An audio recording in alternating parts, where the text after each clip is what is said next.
October 31 වෙනිදා සිදු වූ බියකරු නොවන සිදුවීම් 10ක්. හැලෝවීන් කියන්නේ විශ්මිත ඇඳුම්, සැරසිලි සහ ට්‍රික් ඔර් ට්‍රීටින් වලට ප්‍රසිද්ධ දවසක්. ඇමරිකාවේ පාරිභෝගිකයෝ මේ දේවල් වලට අවුරුද්දකට බිලියන ගණනක් වියදම් කරනවා. ඒත් කබ්බලා සහ කැන්ඩි වලින් එහාට ඔක්තෝබර් 31 ලෝක ඉතිහාසයේ ප්‍රධාන හැරුම් ලක්ෂ්‍ය ටිකක් සනිටුහන් කරලා තියෙනවා. ප්‍රතිසංස්කරණ, විප්ලව, විද්‍යාත්මක සමාව සහ ගුවන්විදුලි ප්‍රෝඩා මෙන්න මේ හැලෝවීන් දවසේ සිදුවුණු මතකයේ රැඳෙන සිදුවීම් 10ක් ගැන කියන්නම්. මේ එකක්වත් අවතාර හෝ යක්ෂයන් ගැන නෙමෙයි. 10 වන එක මාටින් ලූතර් ඔහුගේ තීසස් අලවනවා 1517. ජර්මානු භික්ෂුවක් වූ මාටින් ලූතර් 1510 හෝ 1511 දී රෝමයට ගිහින් තමන් දෙක්ක දූෂණ නිසා ඇදහිල්ල ගැන තීරම් ගන්න තිබ්බ බලාපොරොත්තු බිඳ වැටුණා. මහත් කලකිරීමකට පත් වෙලා පසුව ඔහු දේවධර්මයේ ආචාර්ය උපාධියක් ලබාගෙන නිගමනයකට ආවා. ගැලවීමේ ඉන්නේ දෙවියන්ගේ ඇදහිල්ලෙන් බියෙන් හෝ චාරිත්‍රවලින් නෙමෙයි කියලා. තුන්වන ලියෝ පාප්තුනා ශාන්තපීඨ දේවස්ථානයේ ඉදිකිරීමට අරමුදල් එකතු කරන්න පාප සමාවන් විකුණන්න පටන් ගත්තාම ලූතරට තවදුරටත් නිහඬව ඉන්න බැරි වුණා. 1517 ඔක්තෝබර් 31 වෙනිදා ඔහු විටන්බර්ග් කාසල් දේවස්ථානයේ දොරට ඔහුගේ 99 පස් තීසස් එන ගැහුවා. මේකෙන් පල්ලි චාරිත්‍රවලට තිබ්බ විරෝධතා දක්වනවා. මුද්‍රණ යන්ත්‍රය නිසා මේ තීසස් යුරෝපයේ පුරා වේගීන් පෙත්‍රි ගිහින් ප්‍රොටෙස්තාන්ත ප්‍රතිසංස්කරණයට ඉඩ හැරියා. ලූතර් නිරපාහැර සැඟවිලා ඉන්න වුණත් ඔහුගේ අදහස් නිසා යුරෝපයේ ක්‍රිස්තියානි ධර්මය සාක්ෂාතාවය සහ පුද්ගල චිත්තවේගයේ හැඩගස්වනු ලැබුවා. අද වන විට බොහෝ ලූතරන්වරු ඔක්තෝබර් 31 ප්‍රතිසංස්කරණ දිනය ලෙස සමරනවා. 9. ජෝර්ජ් වොෂින්ටන් ප්‍රංශයට පණිවිඩයක් ලබා දෙන්න තෝරා ගන්නවා. 1753. 1753 ඔක්තෝබර් 31 වෙනිදා 21 හැවිරිදි මේජර් ජෝර්ජ් වොෂින්ටන්ට වර්ජීනියාවේ ආණ්ඩුකාර රොබර්ට් ඩින්විඩී විසින් ප්‍රංශ ජාතිකයන්ට පණිවිඩයක් ලබා දෙන මගකීම දුන්නා. ඔහායෝ ගංගා නිම්නයේ බලකොටු හැරලා යන්න කියලා. මේ නිර්භීත රාජ්‍යතාන්ත්‍රික මෙහෙයුම ඔහුගේ මුල් කීර්තිය හැඩගස්වනවා. තරුණ නිලධාරියා කැටිවැස්ස සහ හිම හරහා ගමන් කරලා ප්‍රංශ බලකොටුවක් වන ෆෝර්ට් ලීබෝෆ් වෙත ගියා. එතන ඔහු අණ ලබා දුන්නා. ප්‍රංශියෝ ආචාරශීලීව ඉවත් වෙන්න ප්‍රතික්ෂේප කළා. ආපසු වෙන ගමනේදී ඔහු පාහේ දියේ ගිරිලා මැරෙන්න විතරයි තිබ්බේ. ශුන්‍යාංශක වලට අඩු උෂ්ණත්වයක නවාතැන් නැතිව ඉදුරගත්තා. මේකෙන් ඔහුට කලාපීය කීර්තියක් හම්බ වුණා. ඔහුගේ සවිස්තරාත්මක සංචාර දිනපොත පසුව ලන්ඩනයේ ප්‍රකාශයට පත් වුණා. ඔහුට ජාත්‍යන්තර පිළිගැනීමක් ලැබුණා සහ නිර්භීතකම සහ නායකත්වය සඳහා කීර්තිය තහවුරු වුණා. වසරක් ඇතුළත ඔහු හෙරිකල ආතතින් ප්‍රංශ සහ ඉන්දියානු යුද්ධයට පත් වුණා. ඔහුගේ පළමු හමුදා අනදීමේ අත්දැකීම. 8. ෆිලඩෙල්ෆියා පුවත්පත ප්‍රකාශනය නතර කරනවා. 1765 දී බ්‍රිතාන්‍ය පාර්ලිමේන්තුව ස්ටෑම්ප් ඇක්ට් එක සම්මත කළා. පත්‍රිකා පටන්ගෙන සියලුම මුද්‍රිත ද්‍රව්‍ය සඳහා ජනපද වාසීන්ට බදු ගෙවන්න වුණා. කෝපයටපත් මුද්‍රකයෝ මේක නිදහස් කතා කිරීමට එරෙහි ප්‍රහාරයක් ලෙස දැක්කා. ඔවුන් අතර ෆිලඩෙල්ෆියාවේ පෙන්සිල්වේනියා ජර්නල් ඇන්ඩ් වීක්ලි ඇඩ්වර්ටයිසර්හි ප්‍රකාශක විලියම් බ්‍රැඩ්ෆර්ඩ් සිටියා. බදු ගෙවනවාට වඩා බ්‍රැඩ්ෆර්ඩ් 1765 ඔක්තෝබර් 31 වෙනිදා පනත ක්‍රියාත්මක වීමට දිනකට පෙර තම පුවත්පත නතර කළා. ඔහුගේ අවසාන නිකුතුවේ හිස් කබලක රූපයක් සහ expiring in hopes of a resurrection to life again යන වචන තිබුණා. බ්‍රැඩ්ෆර්ඩ්ගේ විරෝධතා ක්‍රියාව ප්‍රතිරෝධය සඳහා සටන් පාඨයක් බවට පත් වුණා. මාස කිහිපයකට පසු ස්ටෑම්ප් පනත අවලංගු වුණාම ඔහු නැවත ප්‍රකාශන පටන් ගත්තා. විප්ලවවාදී ලේඛනයන්ට තෝමස් පේන් ඇතුළුවට හඬක් දුන්නා. පේන්ගේ කොමන් සෙන්ස් පත්‍රිකාව පසුව ස්වාධීනත්වයට මඟ පෑදලා දෙන්න උදව් වුණා. 7. නෙපෝලියන්ගේ හමුදාව හනාව අසල ජයග්‍රහණය කරනවා. 1813. ලයිප්සිග්හි මහා පරාජයෙන් පසු නෙපෝලියන්ගේ වෙහෙසටපත් හමුදාව ප්‍රංශයේ දෙසට පසුබැසමින් සිටියදී බැවේරියානු ජෙනරාල් කාල් ෆිලිප් වොන් රෙඩේ ජර්මනියේ හනාව අසල ඔහුගේ මාර්ගය අවහිර කිරීමට උත්සාහ කළා. වාසනාවකට රෙඩේට ඔහුගේ හමුදාව කින්සිග් ගංග දෙපස බෙදී තිබුණා. මේ නෙපෝලියන් ඉක්මනින්ම උපයෝගී කරගත්තා. 1813 ඔක්තෝබර් 30 දින හඹා සිදු වූ මේ යුද්ධය දරුණු වුණා. කාලතුවක්කු වෙඩි වනාන්තර හරහා ගිලගමින් යද්දී නැපෝලියන්ගේ ප්‍රවීණයෝ රෙඩේගේ හමුදාව ගඟ හරහා ආපසු තල්ලු කළා. සටන අවසන් වන විට දෙපැත්තෙම දහස් ගණනක් මියගිය හෝ තුවාල ලැබුවා. නමුත් ප්‍රංශයට යන මාර්ගයේ විවෘතව තිබුණා. හනාව විශාල උපායමාර්ගික ජයග්‍රහණයක් නොවුවත් ඒ නැපෝලියන්ට ආරක්ෂිතව පසුබැසීමටත් ඔහුගේ ඉතිරි හමුදා අවසන් එක්වරක් සඳහා නැවත සංවිධානය කිරීමටත් ඉඩ දුන්නා. බොහෝ ආකාරවලින් එය ඔහුගේ අධිරාජ්‍ය හොඳටම කඩා වැටෙන්න පටන් ගන්නට පෙර ඔහුගේ අවසාන සැබෑ ජයග්‍රහණය වුණා. 6. ටෙනසි වහල්භාවය විරෝධී පුවත්පත ප්‍රකාශනය නතර කරනවා 1820. ටෙනසිහි ක්වේකර් ජාතිකයෙක් වූ එලිහු එම්බ්‍රි ස්වල්ප දෙනෙක් කටා කිරීමට එඩිතරව සිටි කාලය වහල්භාවයට එරෙහිව සටන් කිරීමට තම මුද්‍රණ යන්ත්‍රයේ යොදාගත්තා. 1820 දී ඔහු දි ඉමැන්සිපේටර් ආරම්භ කළා. එක්සත් ජනපදයේ වහල්භාවය අහෝසි කිරීමට සම්පූර්ණයෙන්ම කැප වූ පළමු පුවත්පත.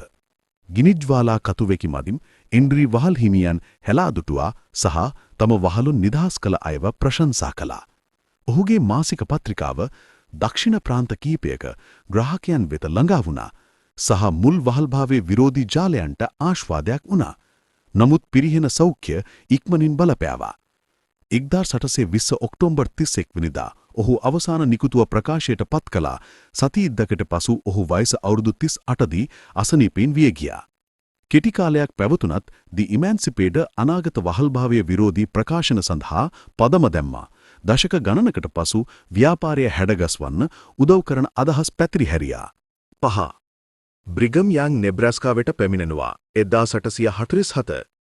මෝමන් පල්ලිය යූටා සමග සමීපව සම්බන්ධ වූවත් ඇදහිල්ලේ හැරීම් ලක්ෂ්‍ය ඊට බොහෝ කලකට පෙර සහ බොහෝ සීතල ස්ථානයක පැමිණියා. 1847 ඔක්තෝබර් 31 වෙනිදා පල්ලියේ නායක බ්‍රිගම් යං සහ ඕගේ අනුගාමිකයෝ තැනිතලා හරහා දුෂ්කර ගමනකින් පසු නෙබ්‍රාස්කාහි වින්ටර් ක්වෝටර්ස් වෙත පැමිණියා. ජනාවාස ඉක්මනින් පදිංචිකරුවන් 4000කට අධික සංඛ්‍යාවකට ඉදිමි.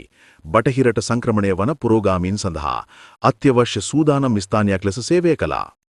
මාස කීපයක් ඇතුළත ප්‍රජාව ලෝක නිවාස 100 ගණනක් කඩ සහ කනෙස්විල් ටැබර්නැකල් ඉදි කළා.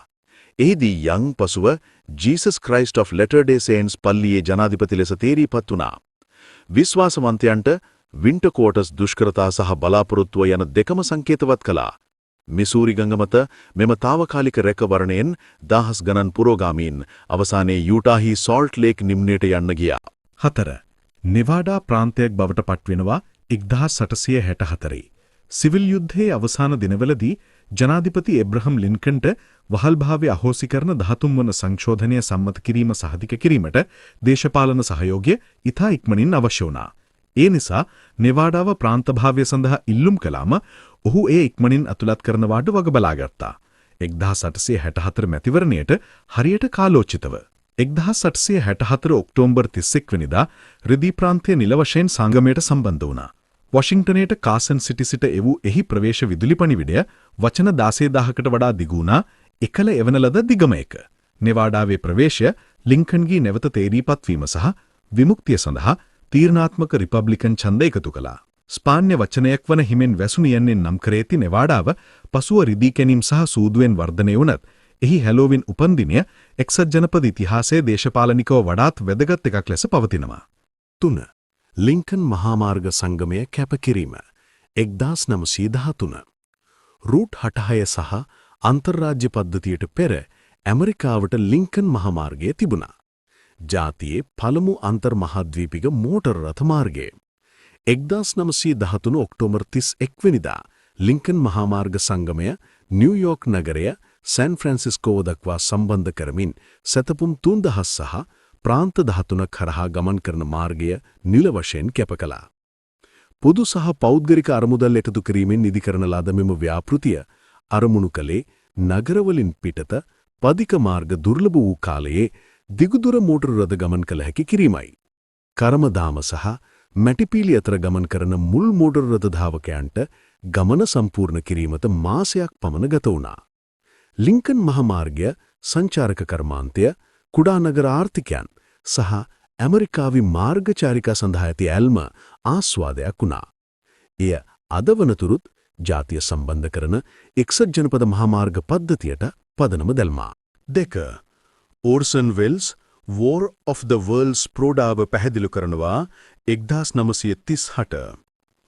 1938 ඔක්තෝබර් 30 වෙනිදා මිලියන ගණන් ඇමරිකානුවන් CBS රේඩියෝවට සවන් දුන්නේ හැලෝවීන් වෙනසටහනක් බලාපොරොත්තුවෙන් ඒත් ඔවුන්ට ඇහුනේ නිව් ජර්සිහි පිටසක්වල ආක්‍රමණයක් විස්තර කරන සජීවී පුවත් බුලටින් වගේ දෙයක්.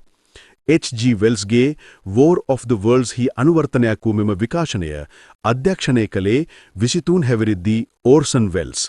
මහා බිහිතියක් පිළිබඳ වාර්තා බොහෝ විට අතිශයෝක්තියට ලක් කළත් සිය ගණනක් ශ්‍රාවකයින් කලබල වී කතාව තහවුරු කිරීමට පොලිසියට සහ පුවත්පත්වලට ඇමතුම් දුන්නා. පසුදින ඔක්තෝබර් 31 වෙනිදා වෙල්ස් පුවත්පත් සාකච්ඡාවක් පැවැත්වුවා ප්‍රතික්‍රියාව ගැන කම්පනයට පත් බව ප්‍රකාශ කරමින් විකාශනය තනිකරම විනෝදාත්මක අරමුණු සඳහා බව අවධාරණය කරා. මෙම සිදුවීම වෙල්ස් එක්රෑකින් කීර්තිමත් කළා සහ මහජන සංඥාපනයේ හැඩගැස්වීමේදී ගුවන් විදුලියේ වර්ධනය වන බලපෑම ඉස්මතු කළා. අද මාධ්‍ය භූදර්ශනයේ තවමත් අදාළ පාඩමක්. 1. ගැලීලියෝට පාප්වරයාගේ සමාව ලැබෙනවා.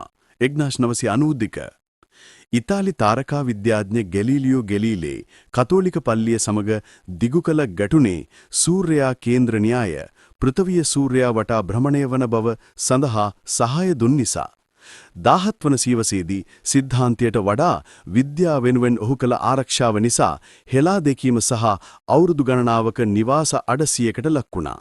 සියවස් ගණනකට පසුව දෙවන ජෝන් පාවුලු පාප්තුමා ගැලීලියෝගේ නඩුව නැවත විමර්ශනය කිරීම සඳහා විශේෂ කවුන්සිලයක් පත් කළා. අවුරුදු 13ක අධ්‍යයනයකින් පසු වතිකානුව විද්‍යාත්මක ලෝකය දැනටමත් දැන සිටි දේ පිළිගත්තා. ගැලීලියෝ මුල සිටම නිවැරදි කියලා. 1992 ඔක්තෝබර් 31 වෙනිදා විභාගයෙන් අවුරුදු 376කට පසුව පාප්තුමා නිල වශයෙන් නඩුව වසා දමා සමාව ඉල්ලා සිටියා. එකාලීන පල්ලියේ නිලධාරීන් ඇදහිල්ල සහ විද්‍යාත්මක විමර්ශනය අතර වෙනස හඳුනා ගැනීමට අසමත් වූ බව ප්‍රකාශ කළා. එය විද්‍යාව සහ ආගම අතර සංකේතාත්මක නමුත් බලවත් සංහිදියාවේ ඉරියව්වක් වුණා. ඉතින් මේ තමයි ඔක්තෝබර් 31 හැලෝවීන් දවසේ සිදු වූ අවතාර හෝ භූතයන් නැති සැබෑ ඉතිහාසගත සිදුවීම් 10. කැමතිනම් ලයික් එකක් දාලා සබ්ස්ක්‍රයිබ් වෙන්න අමතක කරන්න එපා.